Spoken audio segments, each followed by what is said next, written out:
Bonjour à tous et bienvenue à la webconférence Aptis Cyborg sur TED Signature. Nous allons passer une petite heure ensemble. Cette session va être animée par Claude Fabier, Customer Success Delivery Manager chez les éditions Compagnons. Tout au long de cette session, vous pourrez nous poser vos questions sur le bandeau qui se trouve à droite de votre écran. Nous y reviendrons en fin de conférence. Bonjour Claude. Bonjour Léa, bonjour à toutes, bonjour à tous. Bienvenue à cette présentation effectivement sur la signature électronique vue par les éditions Compagnons. Donc je vais aborder ce matin avec vous la plateforme TED qui va vous permettre de faire signer des documents.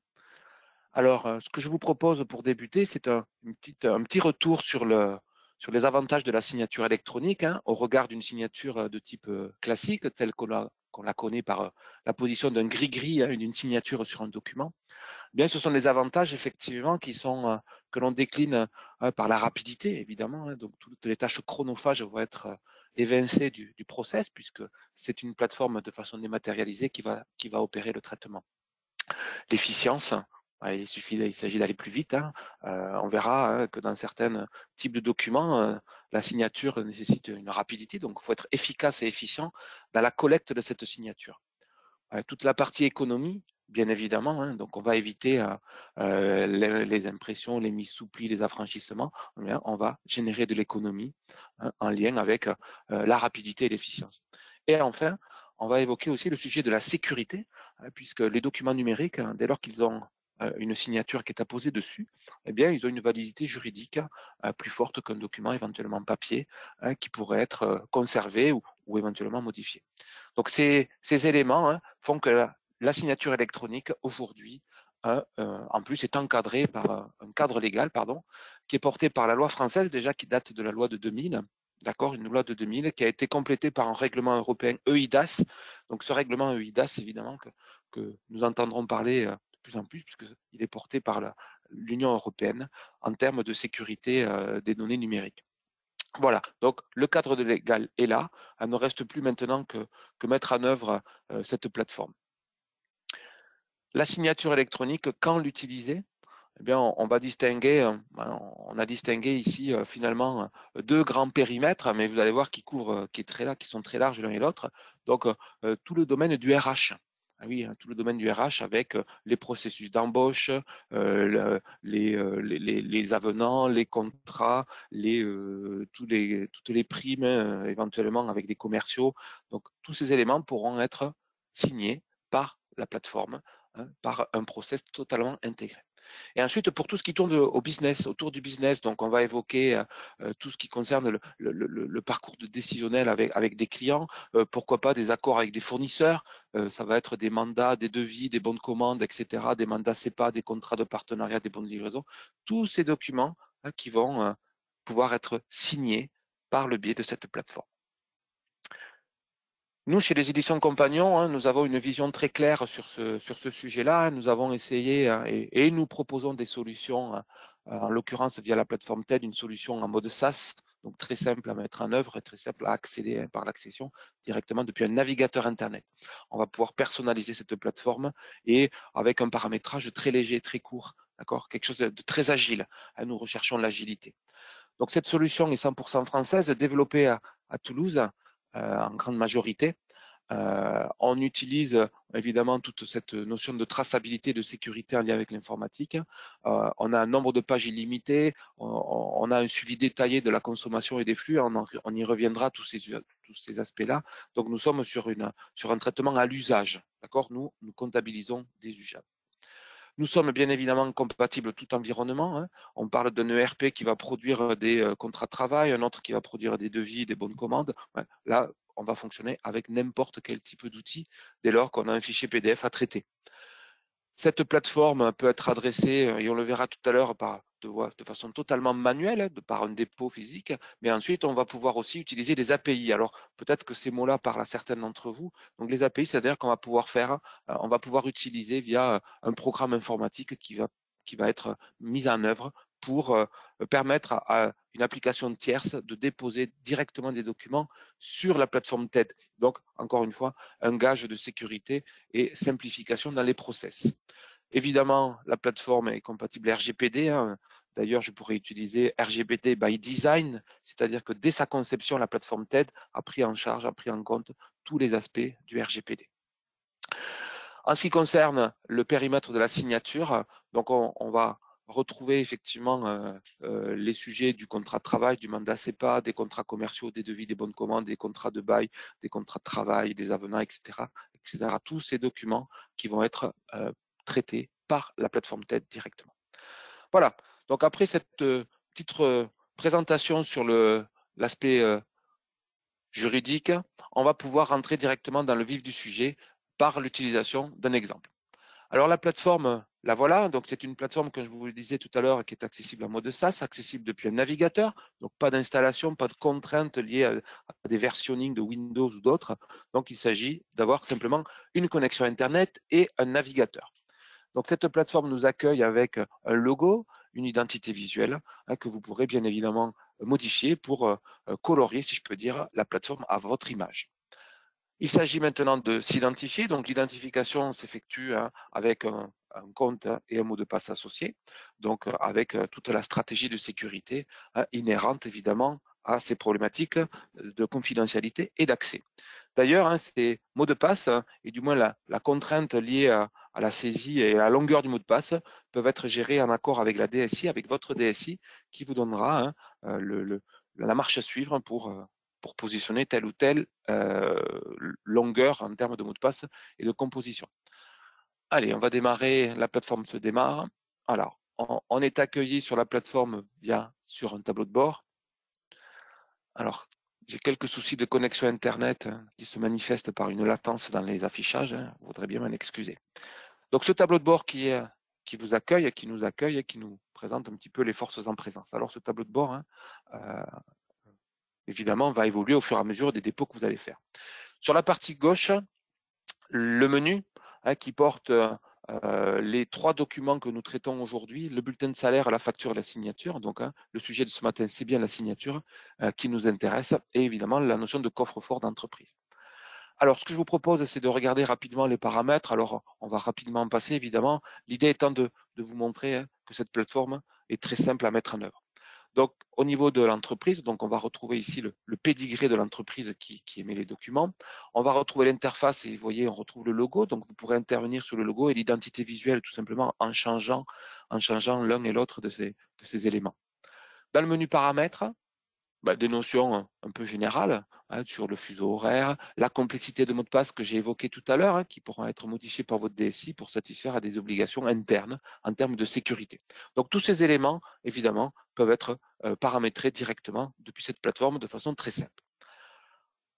Sur cette plateforme, nous allons identifier des utilisateurs. Donc des utilisateurs, ce sont des personnels de votre entreprise, de vos entreprises, qui vont pouvoir se connecter à la plateforme. D'accord? Donc, pas de limite dans le nombre d'utilisateurs. Je vous rappelle que nous, ce qui nous intéresse, c'est des flux. Ce sont des flux. Vous déposez des documents. Donc, pour nous, c'est un flux. Le nombre d'utilisateurs peu importe. Donc, vous pouvez identifier autant d'utilisateurs que vous le souhaitez. Donc, un utilisateur est identifié par un nom de connexion associé à un email unique, évidemment, qui garantit la connexion et la confidentialité de la connexion. Typiquement, dans le cas de la signature d'un contrat, et on le reverra tout à l'heure, on peut mettre en place un système de workflow, d'accord, avec un système de préparateur, celui qui prépare le document, le valideur, celui qui l'entérine, qui dit OK, il est conforme, et ensuite on a le signataire qui lui engage l'entreprise. Donc on peut avoir ces 3 acteurs au sein de l'entreprise, donc le préparateur, le valideur, le signataire, évidemment que l'on pourra décliner à l'infini. On peut avoir plusieurs préparateurs, plusieurs valideurs et plusieurs signateurs, bien évidemment, ou pas du tout, ou un seul utilisateur qui aura toutes les casquettes. En l'occurrence, c'est ce que nous verrons tout à l'heure. Donc, les utilisateurs, ces utilisateurs vont pouvoir se connecter à la plateforme après avoir renseigné tous les éléments en termes de mots de passe. Les comptes émetteurs, ce sont les structures, ce sont les entités qui émettent des documents. Alors, on a vu que la plateforme pouvait émettre des bulletins de salaire, pouvait émettre des factures, pouvait émettre des signatures. Typiquement, un compte émetteur, c'est une de ces déclinaisons. Donc, c'est ce qu'on pourrait appeler aussi le multisociété. Donc, on pourrait décliner plusieurs types d'éléments. Donc, on pourrait créer un compte émetteur pour la signature RH, on pourrait créer un compte émetteur pour la signature des devis, on pourrait créer un compte émetteur pour la signature des mandats CEPA. Donc, encore une fois, la notion de compte émetteur peut revêtir un aspect de multisociété, mais peut revêtir aussi un découpage fonctionnel de l'entreprise, celui que je viens d'évoquer, donc le RH, le commerce et pourquoi pas le financier. Un compte émetteur est identifié par un nom, alors vous voyez, je l'ai appelé, je l'ai bien identifié comme tel, avec une adresse, avec un nom de signataire, un contact, un numéro de SIRET, un numéro de TVA Intracom, tout ça, ce sont des éléments plutôt pour la facture, d'accord? Mais là, on pourrait tout à fait l'utiliser. Ensuite, les opérateurs qui, j'allais dire, permet d'identifier les utilisateurs. On va associer les utilisateurs à des fonctions en lien avec un compte émetteur. Ah oui, peut-être que si je crée un compte émetteur sur le service RH, il conviendra de renseigner les utilisateurs en charge des traitements, de la collecte des signatures, de ces contrats de travail, de ces avenants. Donc typiquement, hein, au niveau des utilisateurs, on va les ajouter et ils vont devenir opérateurs. Là, en l'occurrence, vous voyez, ce préparateur de contrat, donc celui qui prépare le contrat, eh bien, sur l'aspect de la signature, d'accord, on va lui donner ici des droits. Donc, vous voyez, hein, sur le contrat, cet utilisateur qui est devenu opérateur peut préparer les contrats, gérer les contractants, suivre les contrats. Et vous voyez, la validation et la signature, il ne peut pas. À l'inverse, le valideur, hein, celui qui va relire en fait le travail du préparateur, lui, il a des droits plus étendus, puisqu'il peut valider les contrats et les mettre en circulation. Et enfin, le signataire, vous imaginez bien, lui va avoir une mission de signer les contrats justement pour engager l'entreprise, puisqu'il s'agit d'engager la structure qui souhaite collecter la signature. Donc, ces éléments, évidemment, sont facultatifs. Hein. On les active, on ne les active pas, à voir hein, s'il est nécessaire de le faire dans le cas de vos structures. Dans le cas de la signature, maintenant, on va évoquer les services. Donc, les services, ce sont hein, les façons de collecter la signature. Donc, pour cela, nous utilisons un prestataire qui s'appelle Contralia. Donc, Contralia est une filiale du groupe La Poste. D'accord, hein, c'est un tiers de confiance, c'est un tiers qui va nous fournir toute la technologie pour valider notre signature en lien avec la loi française, mais aussi avec la norme EIDAS. Et associé avec ce type de signature, on va pouvoir organiser plusieurs natures de signatures, on va le dire comme ça, avec la notion et l'ajout d'OTP. Alors pour ceux qui ne savent pas, un OTP, vous l'utilisez régulièrement. OTP en anglais, ça veut dire One Time Password. Donc c'est un mot de passe à usage unique qui est acheminé par un email, par un SMS, pardon. Donc lorsqu'on fait des achats, on nous demande, ou lorsqu'on se connecte, on nous demande de saisir un code SMS qu'on a reçu par le biais de notre téléphone. Mais typiquement, c'est ça un OTP, c'est pouvoir étayer, c'est pouvoir augmenter, j'allais dire, les preuves dans le dossier de preuves, puisque l'idée de cette signature numérique, c'est de pouvoir collecter aussi un ensemble d'éléments, de preuves, pour justifier que cette signature est valable. Donc là, l'ajout, hein, la possibilité de signer via un OTP renforce ce dossier de preuves. Alors nous proposons hein, de signer sans OTP, donc c'est-à-dire qu'il y a quand même une validité juridique sur la signature, mais qui évidemment sera renforcée par l'ajout éventuellement d'un OTP en lien demandé au destinataire, c'est ce que nous allons voir, mais on pourrait aussi avoir un double OTP, donc aussi bien l'émetteur, hein, donc l'entreprise qui émet, donc le signataire va lui aussi saisir un OTP, va recevoir un OTP, mais aussi le destinataire. Donc tout ceci, ce sont des options qu'on va activer ou non, suivant le type ou la nature de document que l'on souhaite faire signer. D'accord? Donc ça, c'est très souple. On va l'organiser comme on le souhaite et on va avoir, le fonctionnement tout à l'heure lorsqu'on va déposer un document. Donc ces services de signature, d'accord, elles seront à choisir lorsqu'on traitera le document. Ensuite, on a des onglets, hein, format de document, on n'est pas concerné. Et par contre, au niveau de la signature, vous voyez, on va pouvoir ici renseigner le tampon de l'entreprise. Hein. Donc visuellement, ça sera porté par un tampon sur le document que l'on va signer. Donc là, évidemment, l'idée, c'est d'avoir le tampon de votre entreprise. Et puis, on a proposé des zones d'emplacement réservées, puisque lorsqu'on va signer le document, hein, lorsque l'émetteur va signer, lorsque le destinataire va signer, ben, tout ça va être entériné par le Contralia, qui est l'organisme qui va nous fournir la signature, eh bien, on va pouvoir définir sur le document hein, des zones réservées, d'accord, qui vont porter la preuve de la signature de chacun de ces acteurs. Voilà, tout simplement. Donc là, il s'agit de définir des zones avec une largeur, une hauteur, et vous allez voir la forme que prend ces zones-là réservées lorsque l'on va signer. Donc c'est très pratique pour simplifier le process au niveau de la signature. Voilà pour le paramétrage. Donc, vous voyez, c'est relativement simple. Donc, les utilisateurs, les comptes émetteurs. Maintenant, nous allons pouvoir procéder à la signature d'un document. Alors, j'ai choisi de me positionner sur un document de type RH, d'accord, par le biais d'un contrat de travail que je souhaite faire signer à un de mes nouveaux collaborateurs. Et dans le process de collecte de la signature, on va avoir plusieurs étapes. Donc, la première chose étant de préparer le contrat. Donc, c'est-à-dire qu'on va nourrir la plateforme avec le document à signer, le ou les documents, vous allez voir, on va pouvoir positionner plusieurs documents. Et on va démarrer le process par cette notion de préparer un contrat. Donc, première phase, il faut nourrir la plateforme avec un document à signer. Je vais donc créer le nouveau contrat. Ce nouveau contrat va être alimenté par le glisser-déposer d'un document d'abord principal. Ce document principal que je vais déposer ici va être le contrat de travail pour le coup. Alors ce contrat de travail, d'accord, il apparaît ici visuellement dans la zone de droite. Donc dès lors que ma connexion Internet aura fait le job. Donc, je reviens sur la page 1. Donc, vous voyez, le contrat de travail, typiquement, c'est ce qui a été produit, pourquoi pas par Word ou par une autre application au métier. En tout cas, sur cet écran, on voit bien la notion de contrat. Donc, sur ce contrat, on va demander à la plateforme d'identifier l'emplacement de certaines zones. D'accord, typiquement l'adresse postale du destinataire, d'accord, qui est importante. Et puis, on va compléter pourquoi pas par l'email, puisque il va falloir échanger avec ce collaborateur par le biais de l'email. Donc, regardez, c'est relativement simple de pouvoir zoner, d'accord, l'emplacement d'une zone. C'est une capture d'information et je vais pouvoir définir quelle est la nature de cette zone. Donc là, en l'occurrence, il s'agit de l'email, tout simplement. Donc, à partir de ces deux informations, eh bien, la plateforme va pouvoir, vous allez voir, créer le destinataire. Alors, par ailleurs, sur ce document principal, d'accord, en dernière page, eh bien, on a un certain nombre de zones, vous voyez, signature salariée, qui vont correspondre à l'emplacement des différents tampons. Donc, un tampon du salarié, le tampon de l'employeur et le tampon de Contralia, qui est l'organisme qui va valider, qui va qui va ficeler, si je peux dire, le contrat. Avec ce contrat de travail, il peut être pertinent de joindre des documents secondaires.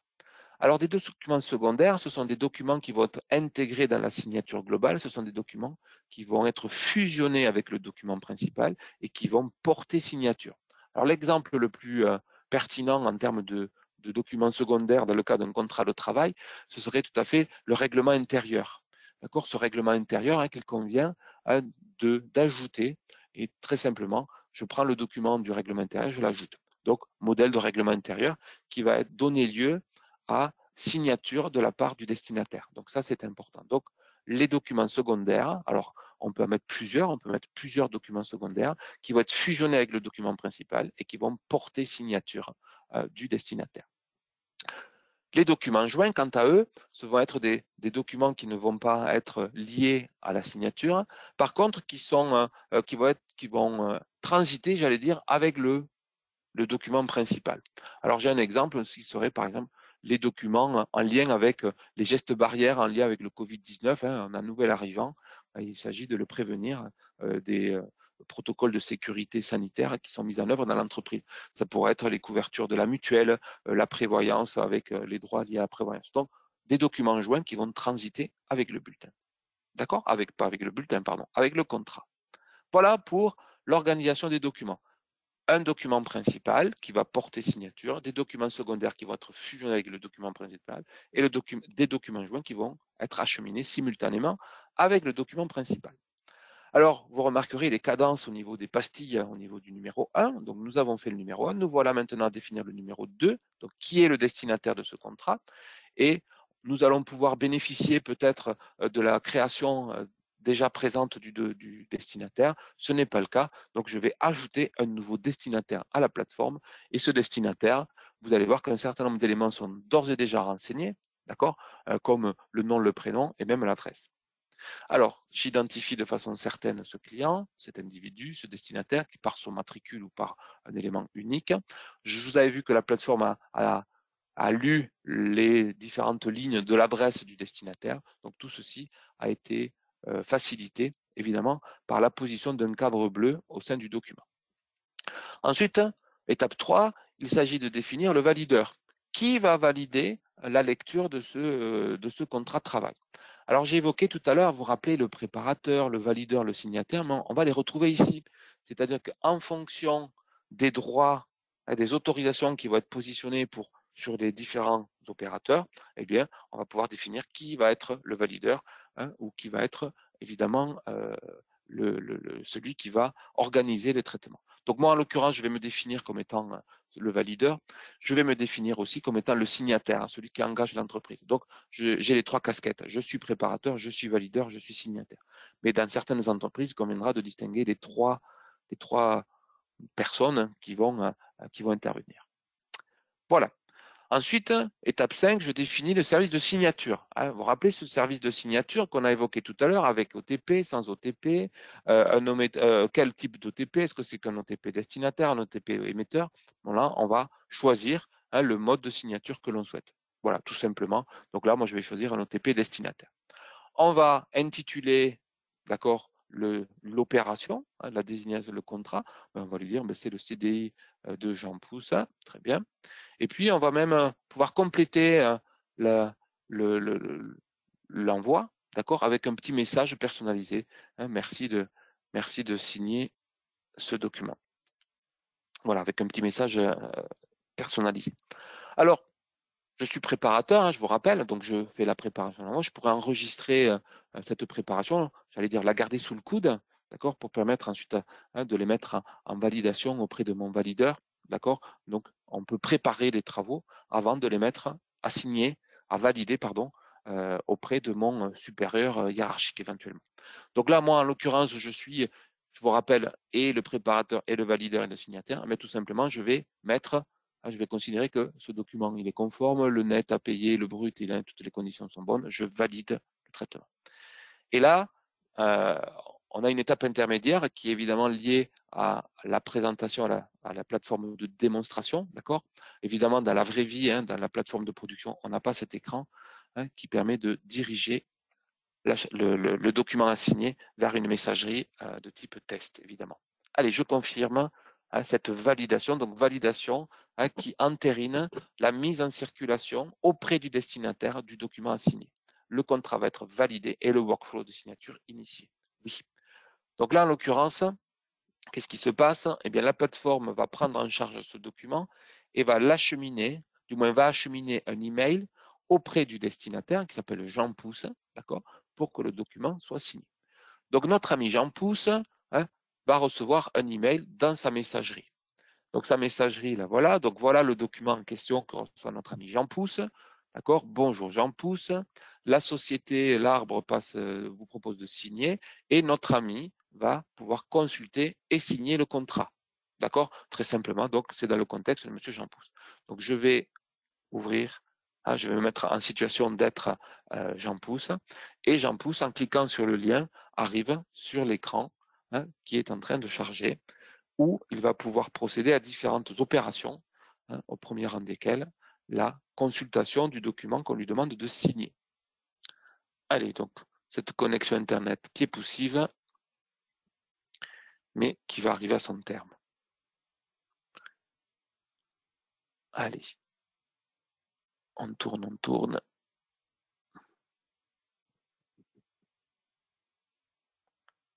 Voilà. Alors, ce document, vous voyez, Jean Pousse retrouve son interface, retrouve le petit commentaire en haut à gauche, on retrouve le commentaire que j'avais saisi. Merci de signer ce document. Donc, notre ami Jean Pousse va pouvoir consulter le document. Donc, il va scroller, il va le lire, il va en prendre connaissance, évidemment. Il va valider ses absences, etc. Et puis, vous remarquerez que le document, on a 3 pavés qui sont positionnés. Vous vous rappelez, c'est les 3 pavés qui vont porter les différentes signatures, les différentes représentations de la signature numérique. Mais le contrat ne s'arrête pas là, puisqu'il continue avec le modèle de règlement intérieur. Et oui, je vous ai dit que les documents secondaires allaient être fusionnés avec le document principal pour porter signature. Donc, on a fusionné ces documents-là pour qu'ils soient signés, dans l'enveloppe, en fait. Et notre ami Jean Pousse va pouvoir aussi consulter les gestes barrières, donc le fameux document joint, le ou les documents joints qui sont accessibles évidemment ici, mais qui, eux, ne vont pas faire l'objet de signature. Donc là, notre ami Jean Pousse peut télécharger les documents, il peut les imprimer, il peut en prendre connaissance. D'accord. Et puis, il peut aussi, c'est bien ce qu'on lui demande, à un moment, on va lui demander de signer. Et donc là, notre ami Jean Pousse, évidemment, peut signer. Et là, la signature, on lui dit, ah non, il faut que tu lises le contrat jusqu'à la fin. Eh oui, parce que je me suis arrêté en cours de route, donc je suis obligé de passer sur toutes les pages, de scroller jusqu'à la dernière page du contrat pour être sûr que Jean Pousse a bien pris connaissance de l'ensemble des pages qui sont portées dans le document. Donc je suis à la dernière page, donc je considère que le document a été lu et je vais pouvoir donc maintenant procéder à sa signature. Donc, ou au refus, évidemment. Hein. On le voit bien ici, l'objectif étant de collecter la signature et pas le refus. Donc, dans tous les cas, dès lors que le collaborateur refuse ou le destinataire refuse, donc on est informé de cet état au niveau du suivi de la plateforme. Allez, il va signer. Donc, au niveau de la signature, il va falloir porter un visuel. Donc, on a un cadre qui va collecter la signature. Donc, soit, vous voyez là, on a repris le nom et le prénom du destinataire en les saisissant. On peut utiliser une image de la signature. Donc, l'utilisateur va chercher la copie de sa signature ou pourrait même compléter le terme par une signature faite avec sa souris ou avec son crayon, je ne sais quoi. Et il va pouvoir compléter ce qui est proposé ici. La phase suivante consiste à obtenir le code de signature, le fameux OTP, le One Time Password, qui évidemment nécessite la saisie d'un numéro de téléphone. Non pas un numéro de téléphone fixe, mais un téléphone portable, d'accord, pour s'assurer de la réception d'un SMS. C'est ce que je vais faire immédiatement en saisissant le numéro de téléphone. Je suis Jean Pousse, je saisis mon numéro de téléphone. Et je reçois mon code de signature. Donc, ce code de signature qui est acheminé quelques secondes après par le biais d'un texto. Ça y est, je viens de le recevoir à l'instant et je reçois le 671 592. Donc, il s'agit là, évidemment, d'étayer le dossier de preuve avec ce numéro de téléphone qui est associé à un titulaire qui est lui-même est abonné auprès d'un opérateur. Et les opérateurs ont l'obligation aussi de collecter l'adresse postale du titulaire du compte, du numéro. Et notre ami Jean Pousse va procéder à la signature. Donc là, la signature est en train d'être posée. D'ailleurs, on voit ici, au niveau de l'interface, que c'est réussi. Donc, votre signature a bien été apposée sur le contrat. Vous recevrez prochainement un email qui vous permettra de télécharger le document signé. Et oui, puisque ce document maintenant, d'accord, à côté entreprise, le document n'est pas signé encore par le représentant légal de l'entreprise. Donc pour cela, ce représentant légal de l'entreprise, qui en l'occurrence est moi-même, je reçois un email en ma qualité de signataire, je reçois un email m'informant de ce que je dois signer le CDI de Jean Pousse. D'accord? Parce que je suis signataire. Bien évidemment, on retrouvera cette information au niveau de la plateforme, puisque la plateforme, au niveau du suivi des envois, vous vous rappelez, j'avais préparé. Maintenant, au niveau du suivi des envois, vous voyez, c'est en cours de signature. On voit que le destinataire Jean Pousse a d'ores et déjà signé, mais Claude Fabier, le représentant, le signataire de l'entreprise, le représentant légal de l'entreprise, n'a toujours pas signé. On a vu aussi que j'avais reçu un email. Je vais donc procéder à la signature de cet email, à la signature de ce contrat, par le biais du même écran, quasiment le même écran qu'a reçu notre ami Jean Pousse. Donc là, j'engage la responsabilité de mon entreprise. Donc je vais devoir procéder à la lecture, tout comme l'a fait Jean Pousse, jusqu'à la dernière ligne du document, afin d'apposer la signature. D'ailleurs, ce qui est intéressant, c'est que voilà, vous avez vu, on a un premier tampon qui a été apposé, ici celui de Jean Pousse, on le voit ici, avec la date et l'heure de signature, mais encore 2 cases restent vides puisque je vais remplir la deuxième case et Contralia va ficeler, va finaliser tout ça. Allez, je vais jusqu'en bas, je lis le contrat, ça y est, et je vais procéder à la signature. Donc là, du coup, le document, pareil, peut être signé. Alors, il peut être signé de différentes façons. Là, vous voyez, je signe par le biais de ma signature associée à mon utilisateur. Je peux signer éventuellement via une image. Je peux signer par le tampon de l'entreprise. Vous vous rappelez le tampon de l'entreprise qu'on avait positionné tout à l'heure au niveau du compte émetteur. Et je pourrais éventuellement compléter avec mon nom. Vous voyez, mon nom revient en surbrillance et je pourrais même, encore une fois, rajouter un gris-gris sur le tout. Alors, évidemment, il faut avoir quelque chose d'assez lisible. Donc là, en l'occurrence, je vous propose d'utiliser tout simplement le tampon de l'entreprise assorti avec mon tampon, avec ma signature ici qui apparaîtra dessus. Voilà. Et je procède à la signature du document en ma qualité de représentant légal de l'entreprise. Et je ferme. Donc le document a été signé par toutes les parties. D'accord? On retrouve ici, au niveau du suivi des envois, on va retrouver ici les documents qui sont totalement signés. Vous voyez, on le voit ici. Et on va pouvoir le consulter. Mais avant cela, je voudrais vous montrer l'email que reçoit Jean Pousse. Vous vous rappelez, Jean Pousse, c'est le destinataire. Lui, il va recevoir un email en lui disant, Jean Pousse, toutes les parties ont signé le contrat de travail. Tu peux télécharger et voir ton exemplaire. Donc là, c'est ce que notre ami Jean Pousse va faire. Il va pouvoir récupérer le document. D'accord? Il va le lire. Vous allez voir que les 3 tampons que l'on avait réservés sont maintenant alimentés et il va pouvoir aussi télécharger le document. L'ensemble des documents, je vous rappelle aussi qu'il y a des documents joints.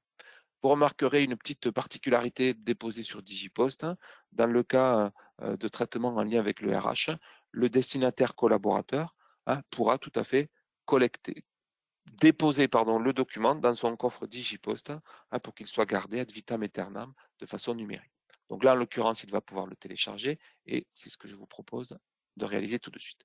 Donc, on télécharge le document, qui ce document par la forme d'un zip, évidemment, puisque j'ai le document principal des documents joints, donc il fallait bien que je les mette dans on retrouve ici les gestes barrières, et le contrat de travail, lorsque je l'ouvre, d'accord, on va accéder ainsi à tout l'aspect signature. Donc voilà le document tel qu'on le voit. On voit ici le panneau des signatures. Alors regardez, on va naviguer dans les différentes pages et on va trouver les 3 tampons, les 3 tampons qui sont maintenant remplis. Le premier, c'est celui qui concerne Jean Pousse. Donc, en cliquant sur le lien, on va pouvoir accéder à la propriété de la signature en lien avec Jean Pousse. Donc, on va avoir du détail. Vous voyez, c'est signé par Jean Pousse. On a le certificat du signataire qui est porté par le fameux Contralia, filiale du groupe La Poste. On a les valeurs, les éléments juridiques avec un certain nombre de choses pour justifier que ce certificat est valable. Voilà.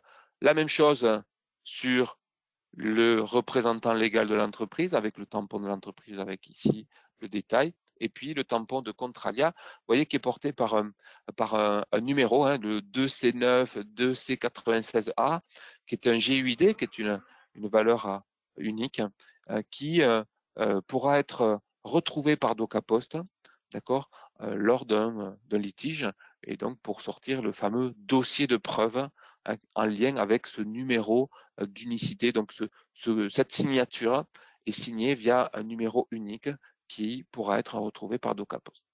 Donc là, on retrouve ce bandeau des signatures sur la partie gauche depuis un lecteur de PDF.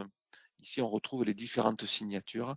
Et vous voyez, on a même une unité d'horodatage, c'est-à-dire qu'on a la preuve de la date et de l'heure à laquelle le document a été signé, puisqu'il est fourni par un serveur de temps qui entérine évidemment l'heure à laquelle le document a été signé, puisque ça peut être important dans certains contextes particuliers. Donc on retrouve tous les éléments, vous voyez, de ces signatures directement ici. Alors j'entends peut-être certains d'entre vous qui nous disent oui, mais il y a une erreur. Et oui, il y a une erreur, puisque je vous rappelle qu'on est sur une plateforme de démo, une plateforme de test. Donc évidemment, le certificat qui est apposé n'est pas tout à fait conforme, puisqu'on est sur une plateforme de démo. Voilà pourquoi on a ce petit cette petite alerte qui nous dit attention, il n'est pas conforme. Évidemment, hein, quand on est en phase de production, donc on a un certificat qui est totalement valide, d'accord, et qui est proposé, et on n'a pas ce petit message de danger comme quoi il n'est pas conforme. Voilà le document signé. Dans le zip, hein, qu'est-ce qu'on avait? On avait le geste barrière. Donc là, ces gestes barrières qui ont été tout simplement acheminés simultanément avec le contrat. La plateforme, hein, donc, quant à elle, fait état de la présence de ce document. L'entreprise va pouvoir aussi télécharger le document, hein, donc par le biais du petit œil ici. On va pouvoir le télécharger et le déposer et le stocker sur l'arborescence dans l'outil de SIRH ou dans un autre outil. Donc le document va, quant à lui, pouvoir être posé récupéré par l'entreprise pour un usage futur, pareil, en cas de litige ou pourquoi pas pour consultation. Voilà la plateforme. Alors, évidemment, en lien avec le workflow, vous vous rappelez, on a le préparateur, le valideur, le signataire et aussi le destinataire. On va avoir tout un process au niveau du suivi des envois pour voir ceux qui ont reçu le mail pour signer mais qui ne l'ont pas fait. On va pouvoir relancer les gens qui n'ont pas signé. Donc, on a toute une mécanique qui permet de mettre en œuvre toutes ces relances lorsque les gens n'ont pas fait leur job en temps et heure pour justement ne pas avoir des documents qui seraient un petit peu dans les tuyaux sans qu'ils soient totalement signés. Voilà. Alors j'arrive au terme de cette présentation et j'allais vous proposer de pouvoir aussi tracer les flux. Je vous ai dit en préambule que la plateforme enregistrait des flux, enregistrait des documents que vous avez signés. Eh bien, la plateforme va vous permettre d'accéder effectivement à l'utilisation des services ici. Donc, ce sont des traitements qui vous rendent compte du nombre de signatures, du nombre de documents signés, etc., directement depuis la plateforme pour vous permettre de suivre finalement la facturation qui sera proposée, puisque c'est une facturation à l'usage. Je paie que ce que je consomme. Donc, pas de nombre de pages limité, pas d'abonnement par utilisateur. On est vraiment sur quelque chose de très léger, de très souple, qui fait état uniquement d'une consommation à l'usage. Voilà pour cette présentation. Peut-être que Léa, tu collectais certaines questions de nos participants. Merci Claude pour cette présentation. Donc Claude, passons maintenant à la partie questions-réponses. Donc nous avons plusieurs questions. Première question, quels sont les types de documents qui peuvent être traités par cette signature? Alors, les documents qui peuvent être traités par tête signature, alors on l'a vu par l'exemple concret que j'ai pris, dans le cas d'un contrat de travail, et bien évidemment, on va aller bien au-delà que de ce périmètre RH. On l'a dit en préambule tout à l'heure, donc cette plateforme TED vous permettra de faire signer des devis, de faire signer des contrats de partenariat avec vos fournisseurs, des accords de distribution avec vos clients, etc. etc. Donc, on n'est pas limité avec simplement un type de document qui serait ORH. Bien évidemment, on peut étendre le périmètre pour signer tout type de document finalement dès lors qu'il y a un échange. L'intérêt de la plateforme, c'est qu'on va pouvoir isoler par type de document, on va pouvoir créer autant de comptes émetteurs, autant de contextes qu'il y a de types de documents, justement pour gérer une confidentialité et des accès. C'est ce qu'on retrouve ici au niveau des comptes émetteurs, ce que je disais tout à l'heure, la capacité que va avoir la plateforme d'organiser et de limiter les accès en fonction des utilisateurs qui sont connectés à tel ou tel compte émetteur qui permettra de collecter la signature des clients, des devis clients, des accusés ou des mandats CEPA pour les clients aussi. Donc, c'est vrai que c'est très pratique d'organiser la collecte de plusieurs types de documents gérés par cette notion de compte émetteur qui est très fin en termes d'accès, en termes de confidentialité. Merci. Alors, Deuxième question, peut-on rendre obligatoire la transmission de certains documents avec la signature du contrat? Par exemple, la copie CNI, la carte vitale, sans quoi le contrat ne pourrait pas être signé. Alors, aujourd'hui, effectivement, nous n'avons pas de la part alors peut-être que la question provient d'une personne au niveau du RH. Quand vous parlez de la carte nationale d'identité, est-ce que c'est le destinataire qui doit la fournir hein, lors de la signature, ou est-ce que c'est l'entreprise qui l'émet? Donc, on pourrait se poser la question. Alors, je ne suis pas un spécialiste de la partie paye, donc, mais pour l'instant, le document, le collaborateur, le destinataire, pardon, n'ajoute pas de document au moment du document, au moment de la signature du document. D'accord? Alors, la plateforme va évoluer.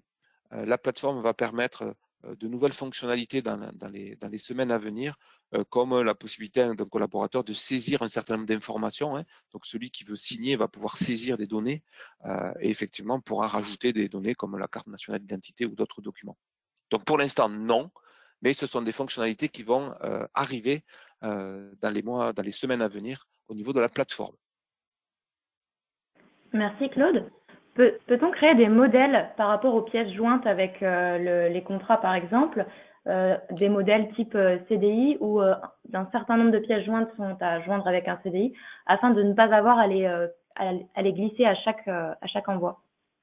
Tout à fait. Donc ça, c'est une très très bonne question qui fait l'objet là pour le coup d'un développement en cours, d'accord, hein. Donc là, la présentation que j'ai opérée ce matin, c'est une présentation de la première mouture de cette plateforme, mais qui va s'enrichir très très rapidement de ce sujet de modèles, organiser des modèles dans lesquels pour un CDI, il faut mettre tel type de document pour éviter de déposer chaque fois, de rajouter chaque fois les documents. Oui, c'est une fonctionnalité qui va rapidement arriver. Ça, c'est sûr. Merci.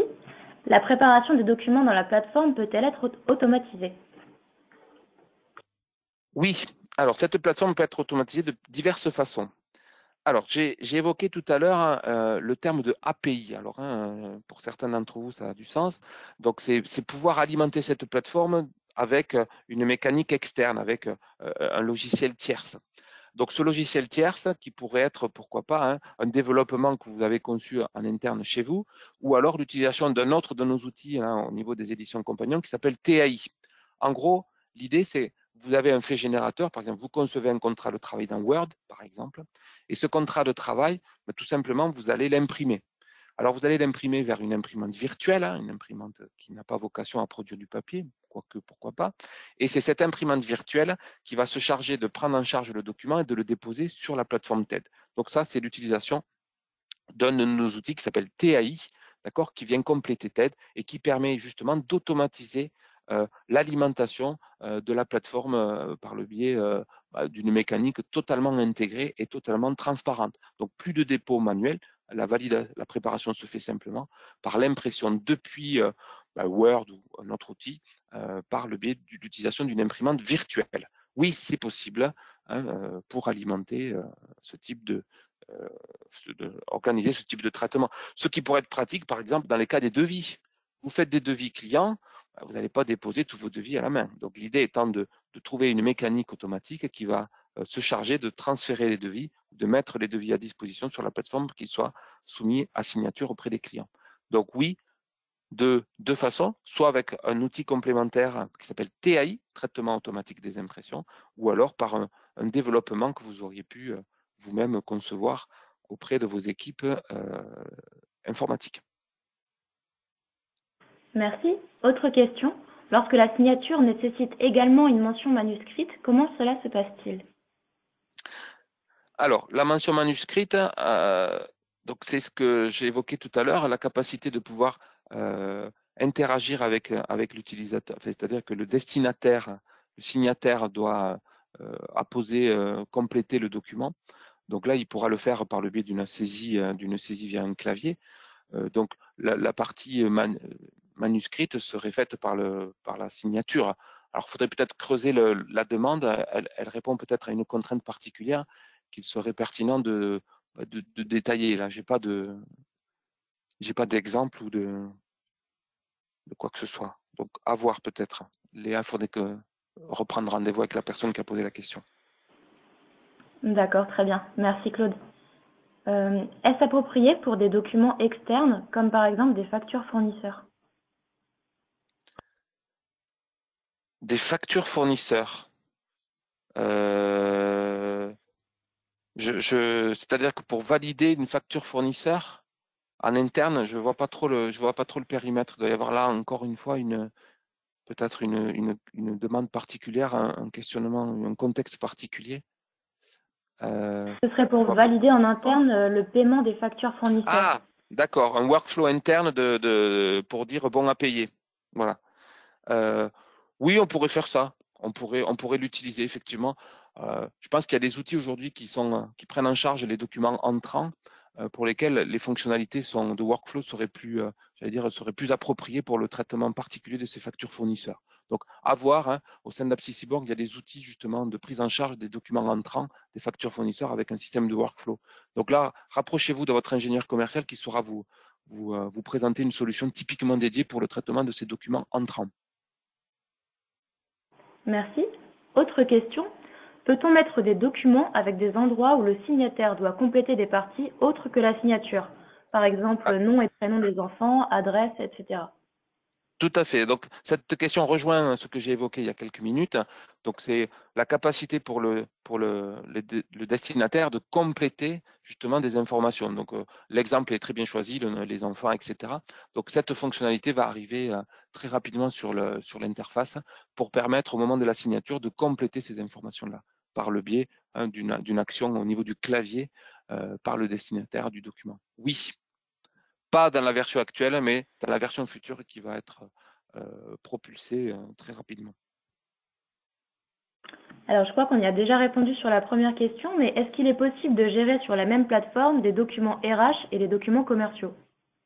Tout à fait, par le biais d'un compte émetteur, hein, ce que je viens d'évoquer, pouvoir en plus isoler ce qui concerne la signature, la collecte et la signature du périmètre RH ou le périmètre de gestion commerciale. Oui, oui, on peut tout à fait isoler les deux périmètres et même en avoir peut-être même au niveau du commerce, on peut tout à fait envisager d'avoir un compte émetteur pour les devis à destination des grossistes. On pourrait mettre des devis à destination des détaillants, j'en sais rien, mais on pourrait avoir énormément de découpage et donner les accès simplement à tel ou tel utilisateur. Oui, on peut scinder et organiser tous ces périmètres-là sur la plateforme. Merci. Autre question. Si les docs sont envoyés par API, y a-t-il besoin ensuite d'une intervention manuelle pour définir les différents rôles ou est-ce que cela peut être géré par les modèles? Alors, effectivement, hein, l'idée, c'est si on alimente de façon automatique la plateforme par des contrats, par des documents assignés, eh bien, on va devoir effectivement dire qui est le signataire, qui est le valideur, etc. Donc, dans l'outil API, on pourra préciser quel est le workflow, quel est le workflow associé à tel ou tel document. Oui, ça va être possible de définir ça directement via l'API, via notre connecteur, pourquoi pas, hein, via TAI, TAI qui permettra de prendre en charge typiquement le dépôt de ces documents. On aura à définir l'arborescence de workflow, qui est le valideur, qui est le signataire. Oui, on saura le faire. Merci. Et nous arrivons à notre dernière question. Existe-t-il des liens entre TED et Sage X3, par exemple? Alors, oui, on peut tout à fait établir un lien entre Sage X3 et TED par le biais justement de cette imprimante virtuelle qui s'appelle TAI. Donc, peut-être depuis X3, vous produisez des devis. Donc, tout simplement, dans X3, on rajoute une destination qui va être l'imprimante, cette fameuse imprimante TAI.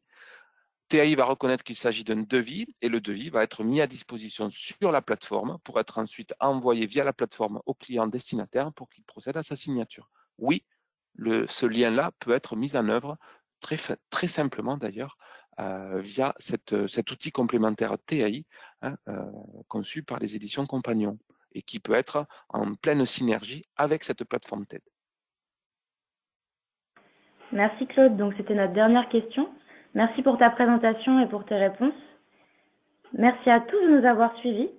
Vous pouvez retrouver les sujets de nos prochaines conférences web directement sur notre site appscyborg.com. Je vous souhaite une bonne journée et je vous dis à bientôt. Merci Léa, merci à tous et à toutes.